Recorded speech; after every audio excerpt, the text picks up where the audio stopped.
Hi Richie, obviously towards the end of the season, 2 games this weekend. How are you looking at things now at this stage of the season? Are you taking it game by game still, or is it really one eye on the playoffs now?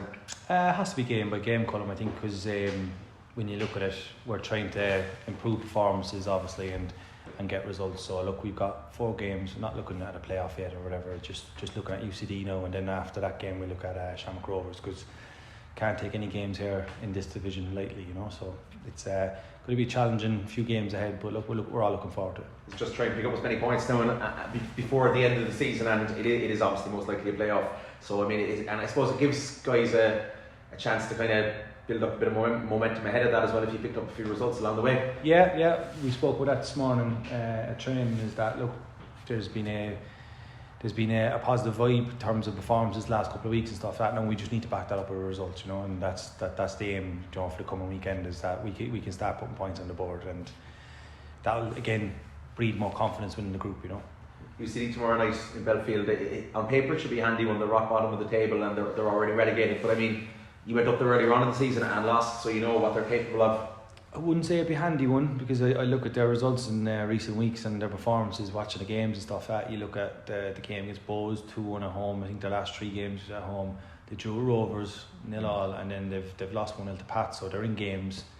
They've got some good technical young players that will get better with time, and obviously they've got a good manager and William there as well, who will be taking over next year. So they've got good people there, and I think they're only a few players short probably from really being a decent side, you know. So do I see them challenging next year in the first division? Definitely. You know, they've got the resources, and they've got good young players there that can cause trouble to any team in this division, you know.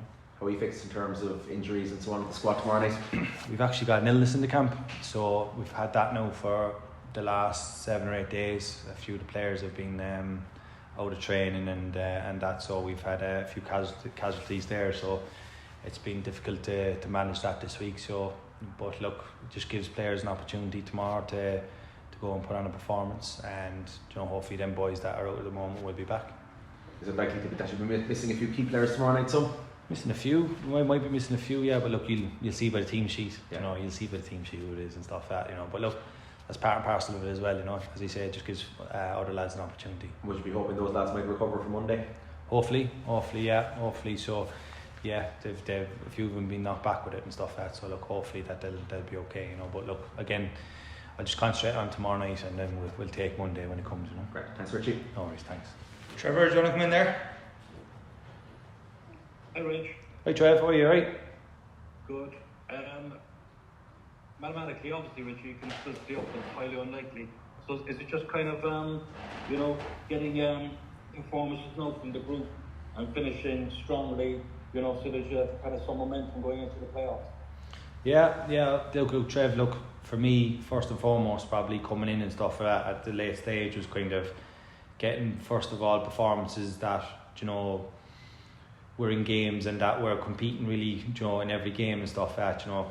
Next part of that now is probably picking up points, you know. The games against Pats were good indicators in terms of where we are, in terms of, you know, competing with the best teams and stuff like that. I think tomorrow will be a different challenge, you know. I think it'll show where we are as a group, you know, with and without the football as well, you know. So look, there's been a bit of work done this week, you know, in terms of that, and that we know what we're going to be expecting up there, you know. The atmosphere is a little bit different. We're coming from a game where there's nearly 7,000 then you're going up to UCD, where obviously you might have to generate your own atmosphere and stuff at times, you know with the ground and stuff like that. But look, we're going to treat it the same as what we've treated the last couple of games, you know. Yeah, they've taken 5 points off you this season, which we know you've been again up there. Oh yeah, 100%. And I'm not taking this whole thing of they're relegated, it's going to be handy, or it's going to be this or that, because they've got that freedom now of play as well, you know, that they're in games and they're competing, and they've got some good young technical players, you know, like they always do. So it's going to be I know it's going to be a difficult game tomorrow night, you know. We're going to have to work really hard to get the 3 points. Yeah, 2 games in 3 days, you're talking about there to go, Rich. So will you use the squad in terms of, you know, just getting minutes and people? Have you looked at how you might shape up, and if there's anyone that can impress you like ahead of the playoffs, maybe they can hold their hands up and think they should be in the team? Yeah, look, there's one or two coming back from injuries, longer term injuries and stuff like that. So we're going to have to see one or two boys, and try and get their minutes up as well, So look, it's about managing the weekend properly, and look, we'll see what happens after tomorrow in terms of knocks and injuries and stuff like that, and then we'll go ahead with a plan then probably Saturday and Sunday, Yeah, it was a great few weeks for obviously Rory Keating getting the player of the month. His goals are very important for you, aren't they, Rich? Yeah, look, I've said it enough times now. Rory's been magnificent this season, and he's really shown that he's really able to step up to this level, and the quality goals, but his performances as well, how he works for the team, and how he is around the place here and stuff like that. He's a role model for any young player, and the lads coming up from the academy are very lucky to look up to a player like Rory, because he's an example, what he's been through and stuff like that, what he's come through, that he can still perform at the highest level, in big games, Yeah, just the last one for me, Rich. Is your message to the players now from here in, just to kind of stay focused, compete for places, get the confidence up ahead of, what could be a tricky playoff at the end of it, I suppose? The message is to perform to your best every single day at training, and when you get the opportunity to put on that famous Cork City shirt, that you do it to the best of your ability, because this club doesn't deserve to be where it is, Trev. You know that yourself, and we need to work hard in the next couple of weeks to make sure that we stay in the Premier Division.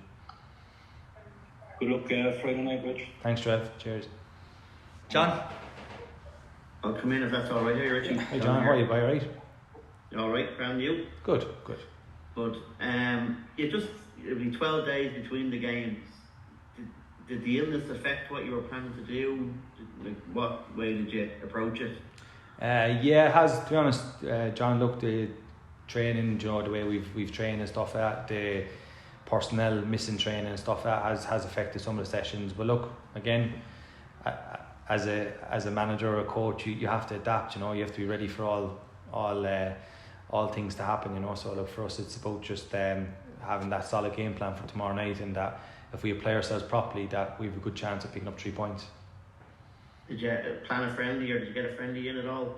Yeah, we played an in-house game with the 19s last weekend, so I was just kind of working on different things and stuff like that, So it was good exercise, good to see the younger players as well, and one or two of them have been in on the back of that as well, training with us this week, so it was good exercise for everyone, And just on personnel, aside from the illness which you mentioned, you will know tomorrow, were there any players who had been out? I know you've got a lot of players out who come back or will miss tomorrow or Monday. No, Kevin will be in the squad. He's trained fully now, and he should be there. Obviously Barry Coffey was back from a long term injury. He was involved on the bench the last time, so again he's getting closer as well. There's one or two lads like that should be fine. Yeah. I know the lads covered a lot of UCD, but just in terms of contingency planning, because this could happen quite quickly. It's less than 3 weeks away, I think, the playoff. Have you been tracking the potential opposition, or are you just content to wait? Maybe if it's decided by Monday, you probably get a chance to see Cork against Wexford Saturday week.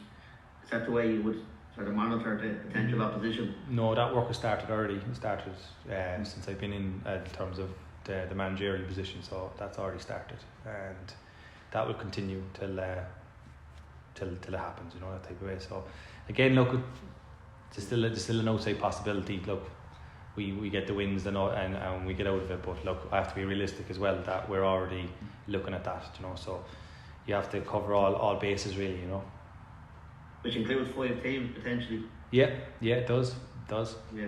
Yeah. And what's your general view of the standards of what you've seen of them? Yeah, look, on any given day, any of them can put it up to you. You've seen it probably with the Wexford game, the Cup. Waterford have good quality in their team, all over their team as well. Cove have been really good this year. They're really well organised out of possession, and they've got 1 or 2 players that can hurt any team. So again, look, for us, it's about concentrating ourselves now for the next couple of weeks. Hoping to take 3 points tomorrow night, and then moving on from there. So that's the focus. But obviously, look, there's work being done in the background as well. Just finally for me, before I let Mark come in, I know we spoke to you previously you know, obviously you were here and you were gone and you're back now. You mentioned about the lack of pro license sort of being an inhibitor to the job. Has that changed in terms of you being able to enrol on the next FUI course that would change the landscape there? Yeah, look, to be honest, I was probably supposed to, could have applied for the one that's just currently on, but obviously with Colin, myself and Colin were at the same qualification, so Colin went on to that, and the role for me then was to look after when Colin was weighing the blocks, or I was looking after training and so on, so it's just worked out that way. And for me it's look, it doesn't have to be an FEI one either, you know. I can look at something else as well, like, you know. So look, I suppose I got a little taste of it in the summer. I enjoyed it, you know. I enjoyed working with Liam as well and that as well. So just for me, you know, I'm taking this now as I'm just going to give it everything for the few weeks, and hopefully it's enough to keep the club in the division, and we'll speak after that then, you know. Well, it would be an ambition of yours to continue on if possible. It'd be an ambition to stay on and work with the club, yes, 100%. To manage the club, definitely at some point. When that happens, we'll see. You know, as I say, I'm privileged and I'm honoured to be doing it right now. In the short term, we'll see what happens in the long term. That's great. Best of luck tomorrow, Richie. Thanks, John. Cheers. Thanks. Richie, how are you? How you doing, all right? Not too bad. Just a quick one for me. Totally understandable why you didn't want to do any interviews now, but maybe you can just give some insight into what Rory Keating has done for Cork this season, and I suppose just the strength that he's shown to overcome everything. He's done brilliantly on the pitch, first of all. He leads by example off the pitch as well, you know. I don't think he ever misses a training, you know. Looks after himself so well, and the rest of it, and just, you know, his attitude towards each game and so on, and probably, you know, going through that tragic event and the rest of it, he's just shown what type of person he is as well, that he can still perform at the highest level, you know, like that. Eventing, he's kicked on even more again, you know, goal scoring wise and stuff like that, you know. And look, I've nothing but admiration for Rory, because, you know, look, I can't imagine what he's been going through, you know, behind the scenes and stuff like that, you know. He knows that we've all been there for him and that as well, you know. And you know, he'll kick on. He'll have a great end to his career as well, you know, because he's at a good age now. He's 28 now, you know. So like for him now, he's coming into probably the golden years of his career. So he's got a young family and that as well. So for him, it's about, you know, keeping that consistency that he's shown this season, because he's a hell of a player, and he's an even better person, you know. Yeah, but I mean, it's hard. There's clubs all over the country who love someone who can bang in a hat-trick and score regularly. They're not that kind of common these days now. So I mean, you know, I suppose what marks him out as someone who can do that, and can he get better? Yeah, he can get better. He knows that himself, and, you know, we're working with him every day. But first and foremost with Rory is that he, like, you know, he works hard for the team. That's first thing. You know, every game he gives everything for the team, you know. But his strengths, obviously, you know, you can go direct to him. He's a vocal point for the team, but he can also run in behind. His hold up play is decent, and he's a great finisher. So he's got a bit of everything, you know. He's very good at all aspects, you know. And, you know, for me, I have him in probably the top 2 or 3 strikers in the country, you know, because, you know, probably what he's doing here and where he is in the goal scoring charts and stuff, that shows, you know, how good of a player he is, you know.